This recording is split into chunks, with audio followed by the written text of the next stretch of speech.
गोंदियाचं तापमान 45 अंशांवर पोहोचले, परिणामी जनजीवन विस्कळीत झाले। गोंदिया जिल्हा प्रशासन आणि आरोग्य विभाग सज्ज झाला असून गोंदियात प्रत्येक आरोग्य केंद्रामध्ये उष्माघात केंद्र तयार करण्यात आले। शेतीची काम आणि इतर कामही सकाळी किंवा संध्याकाळी करावीत असं आवाहन जिल्हाधिकारी मंगेश गोंदावले यांनी नागरिकांना केलं। तसंच भरपूर प्रमाणात पाणी प्यावं, उन्हापासून संरक्षण करण्यासाठी लिंबू पाणी आणि इतर शीतपेयांचा वापर करावा आणि अस्वस्थ वाटल्यास त्वरित आरोग्य विभागाशी संपर्क साधावा असं आवाहन आरोग्य अधिकारी जयवंत कावडे यांनी केलं आहे। च्या अनुषंगाने ज्या काही काळजी घेणं गरजेचं आहे त्या घेतल्या पाहिजेत।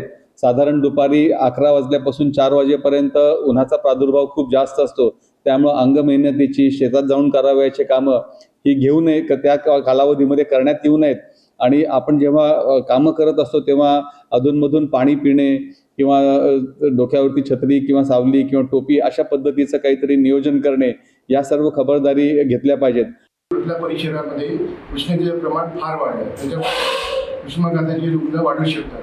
त्यामुळे नागरिकांनी सकाळी उठून पहिले प्रहरी म्हणजे 11 वाजताच्या आजपर्यंत सर्व शेताची कामं वगैरे करावी, दुपारच्या वेळेस विश्रांती घ्यावी, सायंकाळच्या वेळेस परत 4-5 मिनिटं कामं करावी, परत जास्त वेळेपर्यंत कामं करावी, नंतर घरी राहावं। त्याचप्रमाणे सावलीच्या खाली झाडाच्या खाली सावलीमध्ये कामे करावी।